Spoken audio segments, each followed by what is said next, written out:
कुछ टाइम तक हम लोग वहां पे सक्सेसफुल नहीं होते हैं। हमें भी पता है कि एक नए घर पे जाना कितना मुश्किल रहता है, और यहाँ पे बहुत सारे लोग वेलकम करे, तो thank you so much everyone. और मुझे आज आपसे बात करके बहुत मजा आने वाला है। और मैं बताऊं आपको, और मेरा भी एक बार आप सभी से अनुरोध है कि सिर्फ लेडीज की मीटिंग है, तो सब अपना कैमरा प्लीज ऑन रखें। आज हम एक दूसरे को देखते हुए बात करेंगे तो बहुत अच्छा लगेगा, भाभी को भी बहुत अच्छा लगेगा। बहुत ही प्रेशियस टाइम निकाल के आई हैं भाभी, all up to you. Definitely मुझे आज आपके चेहरे देखने हैं सामने, क्योंकि स्माइल मुझे दिखेगी, आपके चेहरे दिखेंगे तो शायद मैं और अच्छे से बोल पाऊंगी। तो अगर आप मुझसे अंदर की बातें निकालना चाहते हैं कि मैं यहाँ तक कैसे पहुंचू, तो आप अपना सुंदर सा चेहरा मुझे दिखाएं। मैं भी देखना चाहती हूँ कि आप कितने सुंदर हैं। ये तो पता है कि एक लेडी, एक माँ, एक बहन बहुत सुंदर होती है, उसका दिल बहुत साफ होता है, बहुत सुंदर होता है। लेकिन फिर भी हम यहाँ पे कुछ सीखने के लिए आए हैं, और हम लोग आज बात करेंगे आपस में। बोलते ना कि हम लोग जब मिलते हैं तो, और जहाँ पे लेडीज है वहां पे तो फिर बात करने का मतलब कर ही लेती हैं बात। तो हम लोग आगे बढ़ते हैं, क्योंकि आज मुझे ये पता है कि बहुत सारे लोग कुछ अच्छा डिसीजन लेने वाले हैं।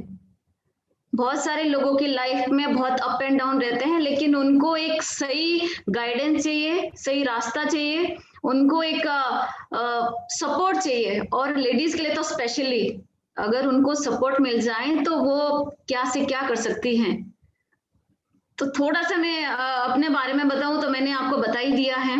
और शादी के तुरंत बाद हमारी ऐसी लाइफ स्टार्ट हो गई कि वहां पे बहुत अप एंड डाउन थे, और बहुत स्ट्रगल, काफी सारी चीजें ऐसी थी जो हम लोगों ने कभी सोची भी नहीं थी शादी से पहले। और बस ऐसे ही चल रहा था। मैं बीच में फिजिकल ट्रेनिंग की, पीटीआई बनी मैं, क्योंकि स्पोर्ट्स का बैकग्राउंड था, तो नेटवर्किंग में तो आने का कुछ मतलब ही नहीं बनता था, क्योंकि जो स्पोर्ट्स में है और उसको फिर डायरेक्ट सेलिंग इंडस्ट्री में आना, मतलब उसके जो मेरा एक ड्रेसअप था वहां पे, जो यहाँ पे स्पोर्ट्स में हो गए उनको शायद पता होगा कि जब हम लोग स्पोर्ट्स में रहते हैं तो हमारा जो ड्रेसअप रहता है वो बहुत अलग होता है।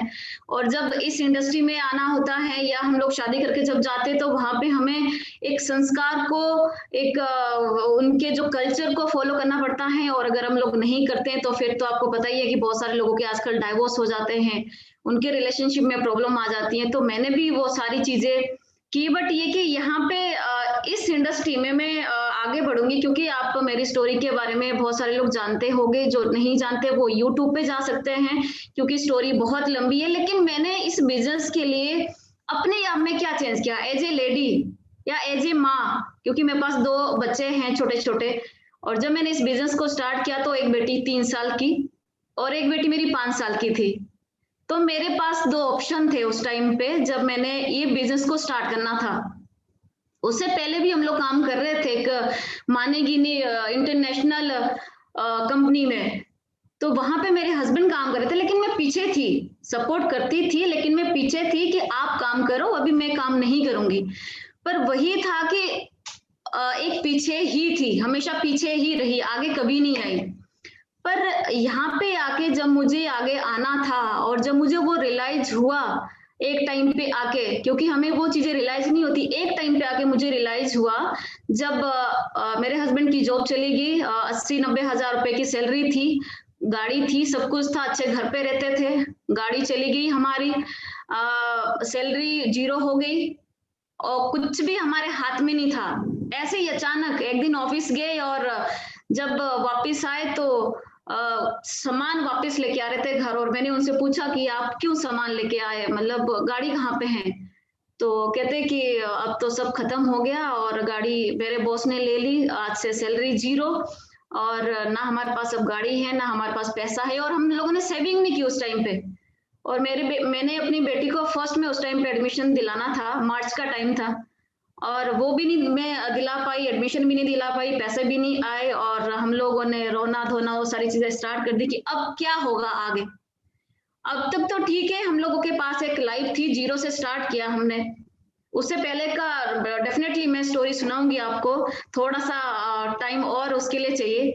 लेकिन ये वेस्टीज के बाद जो हुआ, वेस्टीज में आने के बाद जो हुआ हमारे साथ, वो मैं आपको बताऊंगी, क्योंकि बहुत सारी लेडीज हैं आज यहाँ पे जिनके साथ ये चैलेंज ऑलरेडी चल रहे होंगे कि आपको इस बिजनेस में एक्चुअली में करना क्या है। तो मैंने डिसीजन लेना था उस टाइम पे, जब फिर मैंने मेरे हस्बैंड को प्रॉमिस किया उस टाइम पे, मैंने बोला कि ये जो टाइम है, या तो ये है कि हम लोग, जैसे मेरे हस्बैंड ने बोला कि सुसाइड करने का टाइम आ चुका है, नौबत इतनी आ गई थी बीच में, लेकिन मैंने इनको बोला कि आपने शादी से पहले इतने प्रॉमिस किए मेरे से कि हम लोग 90 देशों में जाने जाएंगे, हम लोग हमसे ऑटोग्राफ लेंगे, सेल्फी लेंगे, हम लोग फॉरेन ट्रिप करेंगे, यहाँ से कार अचीव करेंगे, यहाँ से घर अचीव करेंगे, काफी सारी चीजें।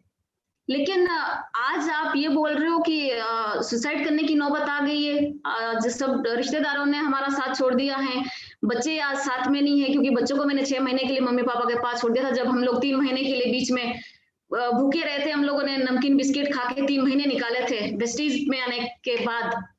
तो वो सिचुएशन बहुत अलग थी। तो मैंने ये बोला कि मैं साथ में हूँ, मैं चाहूंगी अब कि मैं आगे से खेलूं, यहाँ पे मैं करूं अब, क्योंकि अब तक वो कर रहे थे, मेरे हस्बैंड कर रहे थे, अब मुझे करना था।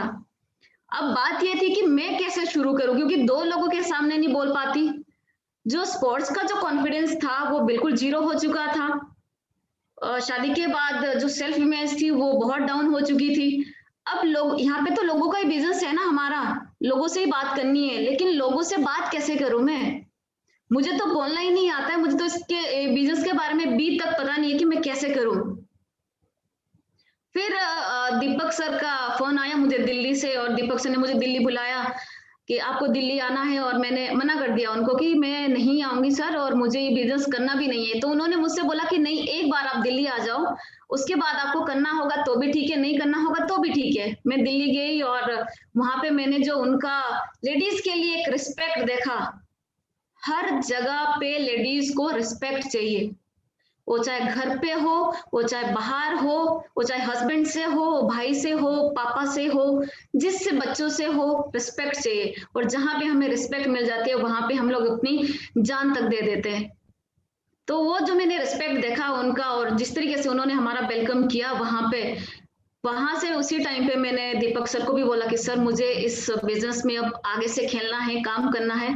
वहां से मेरे हस्बैंड को फोन किया, आज तक आप मुझे फोर्स करते थे काम करने के लिए, लेकिन आज से आपको फोर्स करने की जरूरत नहीं पड़ेगी, आज के बाद मैं काम करूंगी और आप मुझे सिखाओ मुझे कैसे काम करना है। वहां से मेरा टाइम स्टार्ट हुआ, और जब स्टार्ट हुआ तो पता नहीं था कि प्लान कैसे दिखाना है, क्या बोलना है लोगों को। जाती थी ऐसे में, जब मॉर्निंग वॉक करने के लिए जाती, मैंने जिम ज्वाइन किया। कहाँ से लोगों को लेके आना, मैंने जिम ज्वाइन किया। 2 महीने एक जिम में जाती थी, 2 महीने दूसरे जिम में जाती थी, जिम चेंज किए मैंने। मतलब आप ये समझ लो कि 1 साल में मैंने 5 से 6 जिम ज्वाइन किए। क्यों? क्योंकि प्रोस्पेक्टिंग के लिए प्रोस्पेक्ट चाहिए थे, नए लोग चाहिए थे। एक जिम में मेरा कम से कम 60 से 70 हजार का प्रोडक्ट जाता था, और वहां से मेरे साथ बहुत सारे लोग आए। फिर मैं दूसरा जिम, बहुत सारे लोग मुझे बोलते तू 2 महीने वहां पे दिखती है, 2 महीने उस जिम पे दिखती है, ऐसा क्यों? मैंने कहा ऐसे ही बस मैं चेक कर रही हूँ कि जिम कैसे है यहाँ पे, देहरादून की बात कर रही हूँ मैं। तो मैंने देहरादून में कम से कम 10 जिम चेंज किए, और वहां से मुझे बहुत बहुत, और आज भी हम लोग चंडीगढ़ आ चुके हैं, आज भी वो लोग खुद वहां से प्रोडक्ट्स लेते हैं, बिजनेस कर रहे हैं आज भी वहां पे। तो इस तरीके से मैंने प्रोस्पेक्टिंग किया, और किया कैसे, अपने वेट को, उस टाइम पे वेट बहुत ज्यादा था, अपने वेट को मेंटेन किया कि कुछ तो दिखाना पड़ेगा ना, ये तो दिखाने का बिजनेस है, कुछ तो दिखाना पड़ेगा कि मेरे पास एक्चुअली में है क्या। तो मैं मोटी थी, अब मैं पतली कैसे दिखाऊं अपने आप को। तो मैंने वेट कम किया, वेट कम करने के लिए हमारे पास सप्लीमेंट्स थे, मैंने सप्लीमेंट्स यूज किए, और लोगों को डिफरेंस दिखा कि हाँ सच में वेट तो सच में कम हुआ। और मैंने 4500 का एक पैकेज बनाया, और हर लेडी को मैंने वो दिया कि आप इसको यूज करो, आपको इससे बहुत रिजल्ट मिला। और डेफिनेटली उनको रिजल्ट मिला। ऐसे फिर मैं जाती थी रास्ते रास्ते में, ऐसे कैटलॉग घुमाते घुमाते ऐसे करती रहती थी, और मुझसे सब्जी वाले के पास में जाती थी, और जहाँ पे सब्जी होती थी वहां पे, तो काफी सारी लेडीज खड़ी रहती हैं, 5 6 7 लेडीज खड़ी रहती है और मुझे बोलती थी कि क्या घुमाती रहती हो आप, कहते क्या है आपके पास ये। तो मैं उनको ऐसे करके वो उसके जो प्रोडक्ट्स हैं वो दिखाती रहती, हमारे पास ऐसे प्रोडक्ट्स है, कॉस्मेटिक हैं, हमारे पास हेल्थ केयर के प्रोडक्ट्स हैं, हमारे पास पोछा लगाने का है, हमारे पास बर्तन धोने का है, आपके फेस पे अगर कहीं पे पिंपल्स हैं, डार्क सर्कल है, तो उसके लिए हमारे पास प्रोडक्ट्स है। तो मुझसे पूछते थे कि क्या है, तो मैं उनको बता देती थी। ऐसे करके मैंने बिजनेस को स्टार्ट किया। और उस टाइम पे मेरे हस्बैंड की सेल्फ इमेज बहुत डाउन, घर से बाहर नहीं निकलते थे।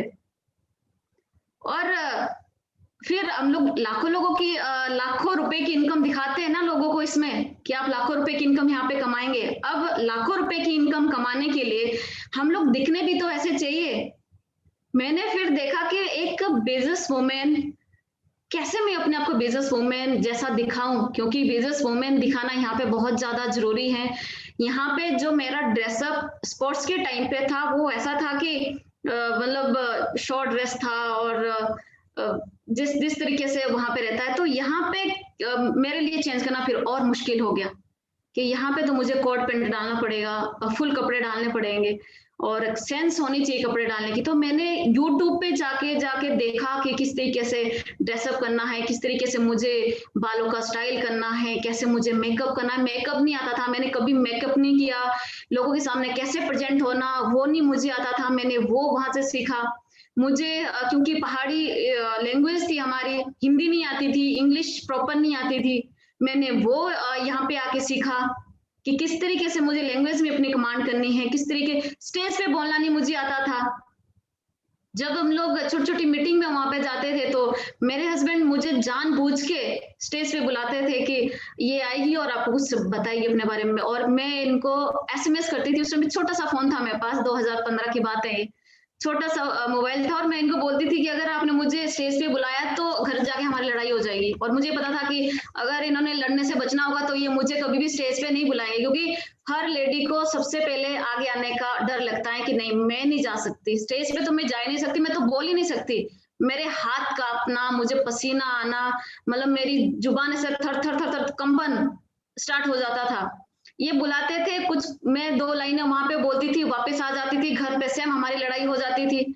नेक्स्ट टाइम के लिए फिर ये मुझे मोटिवेट करते थे कि अब चलो मीटिंग चलो, तो मैं बोलती थी कि आप फिर मुझे स्टेज पे बुलाएंगी और मैं फिर बोलूंगी नहीं, और फिर आप मेरी और आपकी लड़ाई हो जाएगी। कहते कोई बात नहीं, इस बार मैं पक्का नहीं बुलाऊंगा। ये फिर से वही काम करते थे, ये मुझे बुलाते थे और मुझे वहां पे बोलना पड़ता था, घर जाके फिर हमारी लड़ाई हो जाती थी। ऐसे ऐसे करके इन्होंने मुझे आगे धकेला धकेला धकेला, और आज वो टाइम है कि इनको बोलने का मौका ही नहीं मिलता।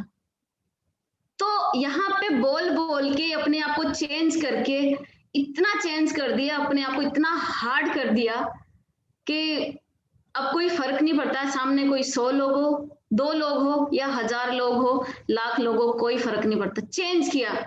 ड्रेसअप पे बहुत मुश्किल था, ये कोट पैंट पहनना और साड़ी पहनना, सूट पहनना, लेकिन अपने आप को चेंज किया। क्यों? क्योंकि मेरे 6 महीने जब मैंने अपने बच्चों को अपने से दूर रखा, उस टाइम पे मैंने महीने में 1 बार बात होती थी बच्चों से, और एक ही दर्द था कि एक टाइम ऐसा तो आएगा जिस दिन मेरे पास बहुत पैसा होगा और मैं अपने बच्चों को वापस लेके आऊंगी। और हम लोग डायमंड गए, 5 महीने में हम लोगों ने काम किया, हम लोग डायमंड गए 5 महीने में, और 6ठे महीने में देहरादून में अवार्ड फंक्शन हुआ। उस अवार्ड फंक्शन के लिए हमने बच्चों को वापस लेके आए, और 6 महीने लगे हमें वो प्रोसेस को पूरा करने के लिए। और डायमंड में हमारा 65,000 रुपए का चेक आया, और उस टाइम पे हम लोगों ने डिसाइड किया कि आज वो सिचुएशन है कि हम लोग अपने बच्चों को वापस लेके आ सकते हैं, हम रेंट दे सकते हैं, हम उनको एक स्कूल में एडमिशन दिलवा सकते हैं। और वो जो एक पेन था ना बच्चों का, वो सबसे बड़ा पेन होता है एक माँ के लिए कि जब उसको अपने बच्चों से दूर रहना पड़ता। लेकिन हर बार वही सिचुएशन आती थी कि जब मैं मीटिंग करने के लिए जाती थी, जब लोगों के पास जाना पड़ता था, तो देहरादून में ना ऑटो चलते हैं, जैसे जो रिक्शा, आप शायद उसको रिक्शा बोलते हैं, लेकिन देहरादून में उसको ऑटो बोलते हैं। तो वो चलते थे, तो मुझे पता नहीं होता था कि कहाँ पे जाना है। तो ये मेरे हस्बैंड मुझे नंबर देके बताते थे कि ये वाला जो रिक्शा है इतने नंबर का वहां पे जाएगा, इतने नंबर का वहां पे जाएगा, अब तुमने वहां पे जाना है, वहां से मीटिंग करके वहां पे जाना है, वहां से मीटिंग करके। मैं सुबह निकलती थी, शाम को वापस आती थी। और जब बस में जाती थी, उस रिक्शा में जाती थी तो उसमें रोती थी, लेकिन जब सामने वाले के पास जाती तो वहां पे स्माइल मेरे चेहरे पे होती थी, क्योंकि मैं सामने वाले को लाखों रुपए का बिजनेस दिखा रही हूँ, सपने दिखा रही हूँ, और वो मेरे फेस पे सबसे पहले देखता है। उस टाइम में मैंने ये नहीं सोचा कि सामने जेंट्स है या लेडी है। उस टाइम पे तो मेरे बच्चे मुझे दिख रहे थे सामने। जिसको भी मैं मीटिंग करती थी वो बच्चे सामने दिखते थे कि इसके लिए, इनके लिए करना है, इनको वापस लेके आना है, हमेशा अपने पास रखना है। तो इस तरीके से मीटिंग की और हम लोग डायमंड गए। उसके 6 महीने बाद हम लोग क्राउन गए। फिर एक कॉन्फिडेंस आया कि अभी हम लोग कर सकते हैं और यहाँ पे बहुत कुछ हो सकता है। लेकिन एक चीज है जो बहुत बहुत ज्यादा जरूरी है, आप सब लोग जानते होंगे इंदिरा नूई को, और अगर नहीं तो आप सर्च करना। एक टाइम पे ऐसा था जब उनके पास स्कूल फीस देने के लिए पैसे नहीं होते थे, और उस टाइम पे उन्होंने रिसेप्शन पे काम करने का सोचा, प्लान किया, और वहां से उनको पैसे मिलते थे और वो अपनी फीस देती थी। और आज देखो पेप्सिको की सीईओ है, पता नहीं कितनी सारी कंपनी उनके अंडर में है। तो अगर एक इंदिरा, वो भी इंडिया की है, ऐसा नहीं है को बाहर की है, वो बाहर गई है, आज तो इंडिया का नाम रोशन किया है। आज आप किसी भी लेडीज को देख लो, बहुत सारी लेडीज ऐसी हैं जो बहुत बड़ा कर चुकी हैं, और आपके तो सामने ही है। आजकल हम लोगों ने सुना मंजू जी को, कल हमने सुना आशा जी को, कल हमने सुना अलका जी को, कि कहाँ से एक दो अलका जी तो फिर भी बहुत एजुकेटेड हैं, बहुत पढ़े लिखे हैं, इनको सारी चीजें बहुत बहुत अच्छे से पता है। लेकिन आशा जी के बारे में, मंजू जी के बारे में जब कल उन्होंने बताया कि किस तरीके से स्ट्रगल उन्होंने किया है, किस तरीके का लोगों ने उनको यहाँ तक बोला कि ये पागल है, और आज वो गाड़ी ले चुके हैं, आज जो उनके पास सब कुछ है, वो अचीव किया है उन्होंने, वो मांगा नहीं है। कई बार हमें मांगने की आदत हो जाती है, वो अचीव किया हुआ, 1 रुपए भी अचीव किया हुआ ना, अपने मेहनत से कमाया हुआ बहुत अच्छा लगता है। तो इन्होंने वही किया और सेम हमने भी वही किया। हमारा एक एक फोकस होना बहुत ज्यादा इंपॉर्टेंट है। अगर आपका फोकस जिस चीज पे आपका ज्यादा फोकस होगा, आपकी वही चीजें बढ़ेगी। तो आपने कहाँ पे फोकस करना, या तो प्रॉब्लम पे फोकस करो या तो सोल्यूशन पे फोकस करो, कि प्रॉब्लम है लेकिन इसका सॉल्यूशन क्या है, सॉल्यूशन कैसे निकलेगा। आज कोरोना टाइम पे आप सोचो, इतने सारे लोग, आज ये बात हमें यहाँ पे निकालनी नहीं चाहिए पर ये सच्चाई है, ये हकीकत है, इतने सारे लोग आज मर चुके हैं इस प्रॉब्लम की वजह से। लेकिन आपने क्या, जब आप सुबह उठते हो तो एक बार पहुंच लेके रुके, आप थैंक यू करते हैं कि थैंक गॉड आज मैं उठी, आज मैं बिल्कुल ठीक हूं। और ये मैं रोज करती हूँ, बच्चे रोज करते हैं, मेरे हस्बैंड रोज करते हैं कि थैंक गॉड हमें आज का दिन मिला, आज की लाइफ मिली। अदरवाइज बहुत सारे लोग आज हॉस्पिटल में पड़े हैं, बहुत सारे लोग आज घर पे उन्होंने अपने आप को बंद किया हुआ है, लेकिन हम लोग ठीक हैं, थैंक्स टू गॉड। और जब आपके पास ये चीज रहती है तो आपके अंदर और एनर्जी आ जाती है कि अभी आगे बहुत कुछ करना बाकी है। दूसरा, बहुत सारी चीजें, जैसे उसके बाद मुझे समझ में नहीं आ रहा था, क्राउन तक हम लोग चले गए थे लेकिन क्राउन के बाद स्टक हो गया था कि लोग कहाँ से लेके आए, और बड़ा करना था। फिर फेसबुक पे 2016 तक मेरी आईडी नहीं थी, और मैंने मेरे हस्बैंड को बोला कि मैंने फेसबुक के बारे में काफी सुना है, और आप कुछ करो मेरे लिए, मोबाइल का अरेंजमेंट करो, और हो सकता है कि फेसबुक से हम लोग काम कर पाए। तो मेरे हस्बैंड मेरे लिए, पता है मोबाइल कितने का लेके आए, 999 का 999 का पहला मोबाइल था मेरे पास। मैंने बोला इस पे तो फेसबुक नहीं चलेगा, रिलायंस का मोबाइल था उस टाइम पे, एक छोटा सा मोबाइल। मैं बोला उस पे तो फेसबुक नहीं चलेगा, मोबाइल दूसरा चाहिए होगा, एंड्रॉइड मोबाइल चाहिए होगा। फिर वो मेरे लिए 5,000 का उन्होंने ऑनलाइन मंगवाया, वो भी किसमें, EMI में, 5,000 रुपए का। वहां से मैंने फेसबुक को स्टार्ट किया। उस वक्त व्हाट्सअप नहीं चलता था, ओनली या तो व्हाट्सअप चलता था या तो फेसबुक चलता था। मैंने फेसबुक चलाया, और फेसबुक पे अभी काम कैसे करना है कुछ भी पता नहीं था। फेसबुक पे काम कैसे करूं, लोगों को कैसे अपनी ओर लेके आऊं। मैं क्या करती, कुछ खाना बनाती थी तो भी फेसबुक पे डाल देती थी, अपनी कहीं जा रही हूँ तो फोटो वो भी फेसबुक पे डाल देती थी। अब लोग वहां पे कमेंट करते थे, गुड मॉर्निंग एवरीवन करके डालते, पता ही नहीं चल रहा था 3-4 महीने तक तो कि मैं कर क्या रही हूँ फेसबुक पे।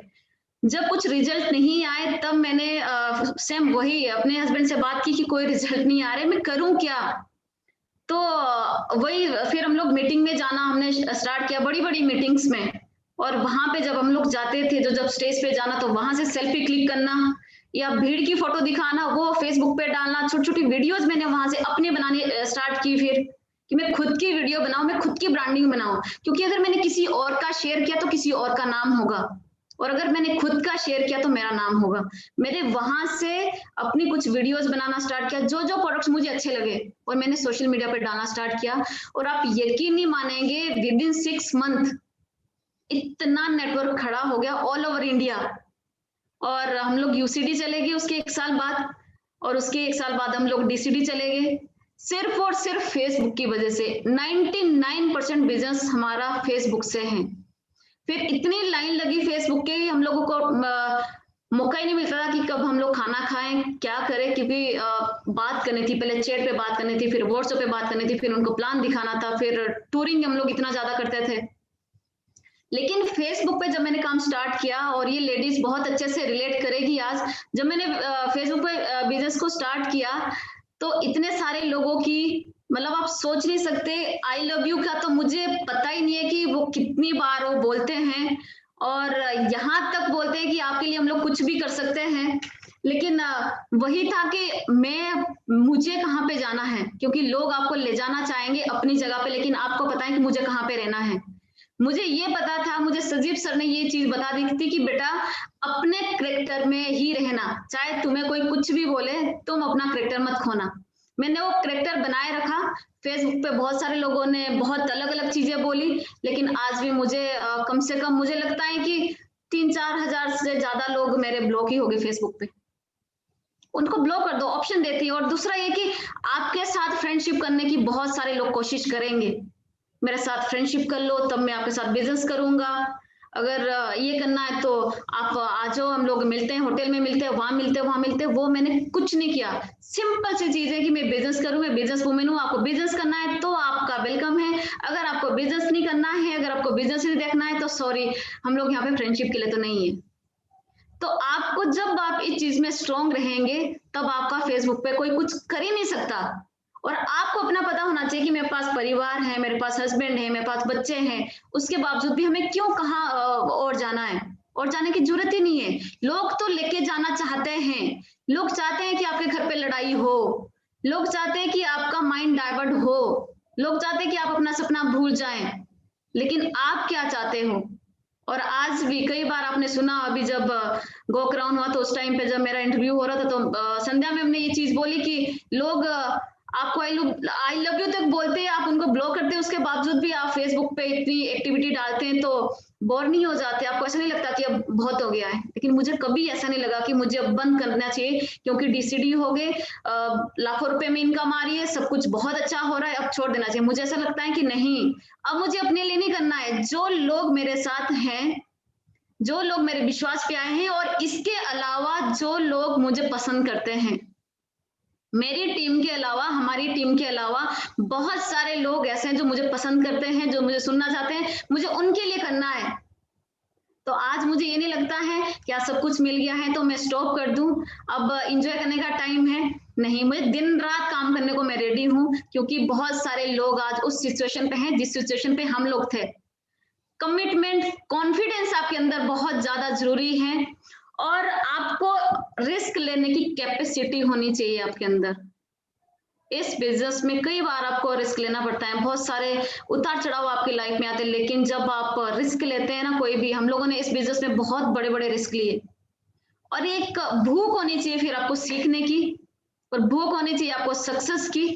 जैसे आशा जी ने कल बताया कि मुझे लोगों ने पागल बोलना स्टार्ट किया, और मैंने यहाँ पे वो प्रूव करना था खुद को कि मैं पागल नहीं हूँ, मुझे अपने सपने पूरे करने, मुझे अपने फैमिली के सपने पूरे करने, और उन्होंने करके दिखाया। बहुत सारी चीजें ऐसी हैं जो मैंने नोट भी की हैं, और जो मैं करती भी हूँ डेली टू डेली रूटीन में। और इस लॉकडाउन के टाइम पे, और दूसरा लेडीज को ये भी बहुत बड़ा प्रॉब्लम आता है, चैलेंज आता है कि मेरे पास तो बच्चे बहुत छोटे हैं, मैं कर नहीं सकती हूँ। तो मैं आपको बता दूं, आज बच्चे छोटे हैं ना, आज करने की जरूरत है। जब मैंने इस बिजनेस को स्टार्ट किया तो मेरे सामने, जब मैं घर से निकलती थी ना, तो मेरी छोटी बेटी परी उस टाइम पे 3 साल की थी, और अभी आप देखेंगे इसमें तो मीटिंग में है ऑलरेडी, सुन रही है हमारी वुमेन एम्पावरमेंट की मीटिंग, सुन रही है, हर मीटिंग को ज्वाइन करती है। अभी 7 साल की है, उस टाइम भी 3 साल की थी। और जब मुझे घर से 4 बजे निकलना होता था ट्रेवलिंग के लिए, तो 30 मिनट के लिए तो मेरे बाजू में रोती थी कि मत जाओ मुझे छोड़ के। लेकिन उस टाइम मैं इनको बोलती थी कि यार आप ही चले जाओ ना, मैं अभी मुझे रहने दो, क्योंकि बच्चों को छोड़ के कहाँ जाऊंगी मैं। ये मुझे बोलते थे, या तेरे पास 2 रास्ते हैं, या तो तू अभी बच्चों को छोड़ दे, या तो उस टाइम पे आने वाले 5 साल पे याद कर जब तेरे पास पैसा नहीं होगा इनको देने के लिए, और तब तू रोएगी खून की आंसू। अब 2 ऑप्शन है, तुझे क्या चाहिए। ये हर बार मुझे ये बोलते थे, और मैं यही पत्थर, दिल पे पत्थर रख के घर से निकलती थी। और बाद में फिर मेरे बच्चे मुझे फोन करते थे कि मैं ठीक हूँ मम्मा, मैं रोई नहीं हूँ, आप जाओ। और बड़े वाली बेटी, अब बहुत सारे लोग बच्चों को यहाँ पे हेलो परी को स्पॉटलाइट पे डाला है। तो ये उस टाइम पे बहुत रोती थी कि आप मुझे छोड़ के मत जाओ, लेकिन मैं उसको एक ही चीज बोलती थी कि अभी तुझे नहीं पता है कि मैं क्यों जा रही हूँ तुझे छोड़ के, लेकिन एक दिन तुझे डेफिनेटली ये पता लगेगा कि मम्मा मुझे छोड़ के गई तो आज हर वो चीज इसको मिलती है जो इसको चाहिए। आज वो टाइम नहीं है कि जब बच्चों का बर्थडे आता था तो इनके लिए केक लेने के लिए हमारे पास 100 रुपए तक नहीं होते थे। हम लोग 1-1 रुपए करके 20-30 रुपए इकट्ठे करते थे, और हम लोग पेस्ट्री लेके आते थे और फिर उसका केक बनाते थे, फिर इनको खिलाते थे। और आज ये 3-3, 4-4 हजार रुपए का केक लेके आते हैं और फ्रेंड्स के साथ बर्थडे सेलिब्रेट करते हैं। बस कमिटमेंट आपको यहाँ पे चाहिए, बहुत सारा माइंडसेट लेडीज के पास, और सबसे बड़ी बात जो है वो है हमारी ईगो।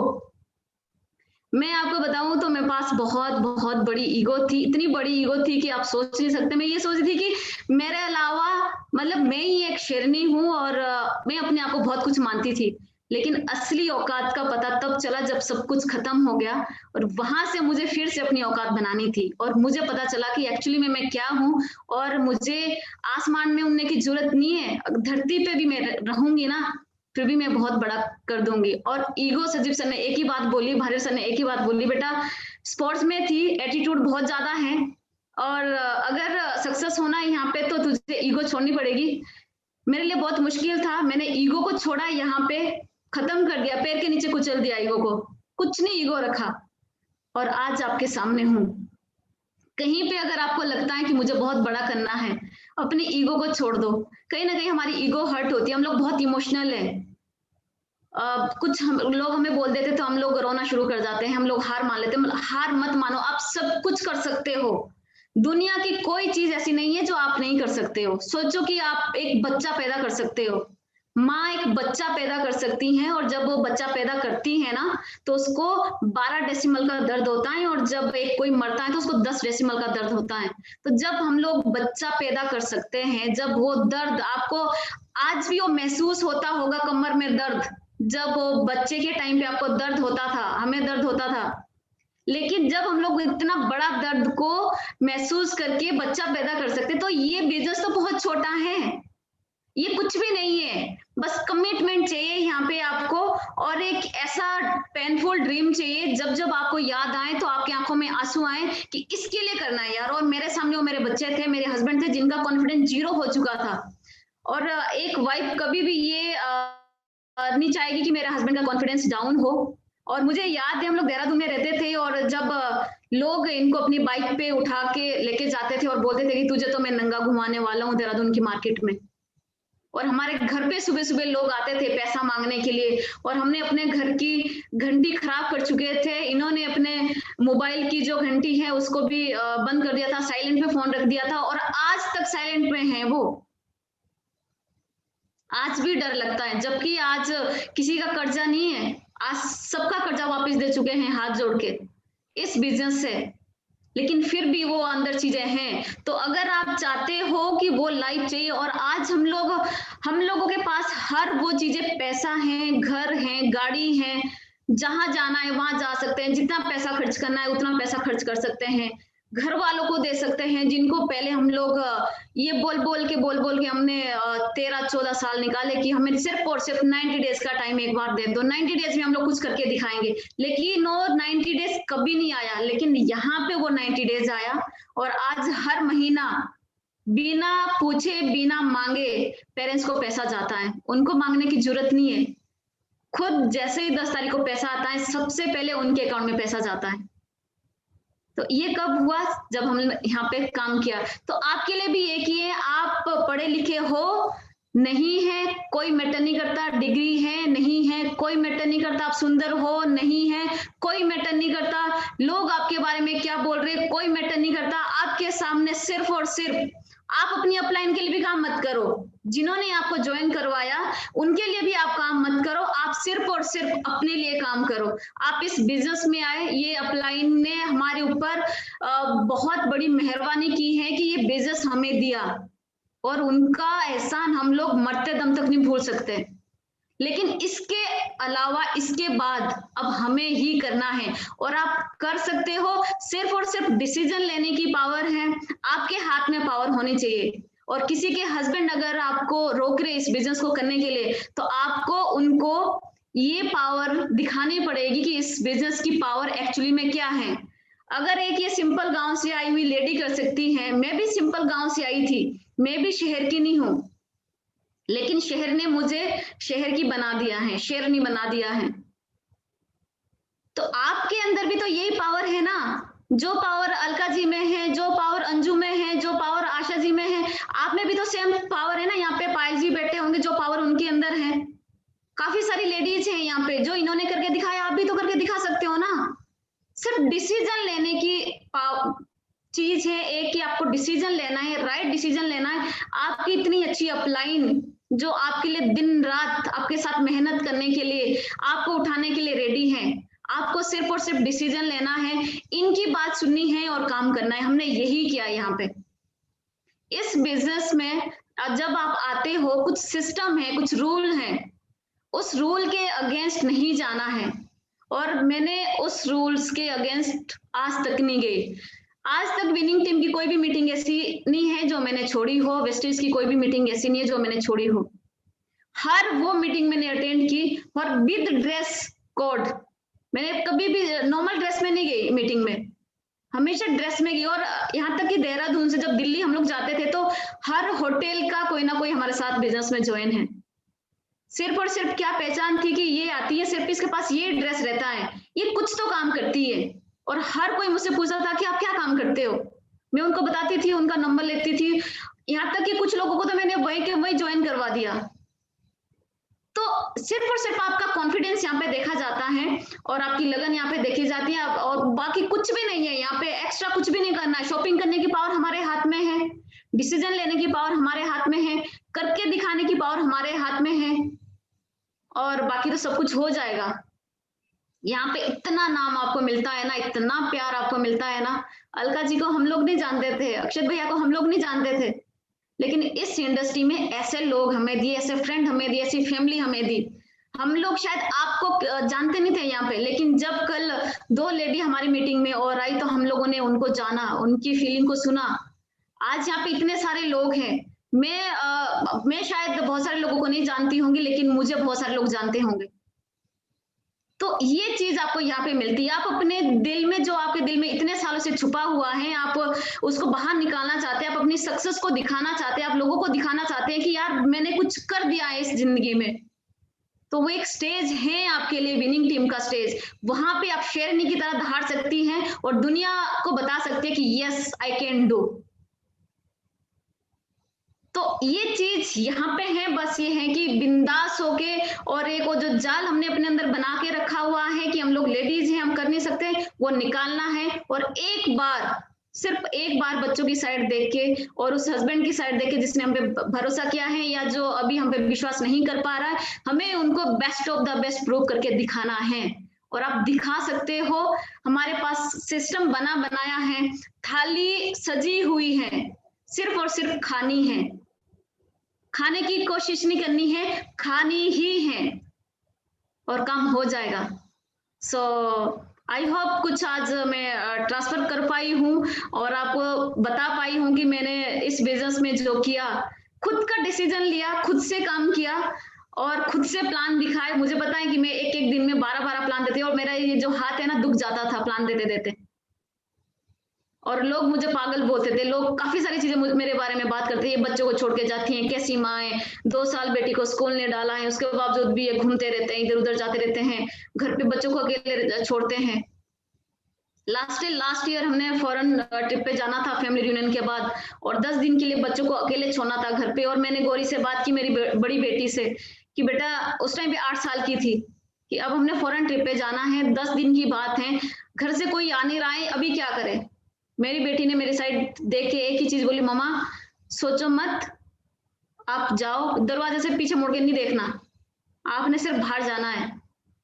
और हमने तैयारी की और हम लोग फौरन गए, और उसी दिन जैसे ही हम लोग घर से गए, ऐसे ही मेरी बेटी को टांगों में चोट लग गई, बहुत खून बहा उसका, उठ नहीं सकती थी वो बिस्तर से, लेकिन फिर भी उसने 10 दिन खाना बनाया, घर का काम किया, शिकायत नहीं की, उफ तक नहीं किया।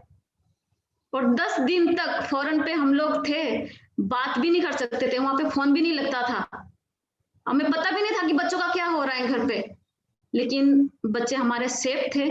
और आज फुल टाइम मम्मी पापा हैं, हम हस्बैंड वाइफ हैं, और फुल ऑफ लाइफ एंजॉय कर रहे हैं। ये लाइफ आपके लिए भी है, आपने अब डिसीजन लेना और करके दिखाना है यहाँ पे। So thank you so much Alka ji and Akshit भैया, मुझे यहाँ पे इनवाइट करने के लिए, एंड थैंक्स टू एवरीवन। मुझे आपसे बात करने में बहुत बहुत मजा आया, और आप बस अच्छा काम करो, हमारी ब्लेसिंग है आपके साथ, और डेफिनेटली हम लोग फिर से वापस आएंगे। Thank you so much. वाह वाह, अमेजिंग, थैंक यू भाभी। मतलब इतनी इंस्पायरिंग और इमोशनल स्टोरी थी आपकी, और उसके बाद इतने चैलेंजेस के बाद आपने खुद एक इनिशिएटिव लिया एक लेडी के तौर पे। मतलब बहुत जो डिसीजन आपने लिया, मैंने सारी चीजें नोट की आपकी, कि जो आपने डिसीजन सिर्फ लिया, जनरली जो डिसीजन मेकिंग पावर होता है उसको आपने स्ट्रांग बनाया। बहुत ही इंस्पायरिंग है आपकी स्टोरी, और आपने जो ये सिखाया हमें कि सोशल मीडिया हाइजीन कैसे मेंटेन रखना है, ये मुझे बहुत ही ज्यादा अट्रैक्ट किया। और आपकी फैमिली के मतलब कल्चर में ये चला आ रहा है, पारुल परी भी है यहाँ पर, तो जिस तरह से आप सपोर्ट कर रही हैं और बच्चे आपको सपोर्ट कर रहे हैं, मतलब अमेजिंग, इट्स अमेजिंग। मुझे लगता है सभी को बहुत बहुत कुछ सीखने को मिला होगा आज, और थैंक यू।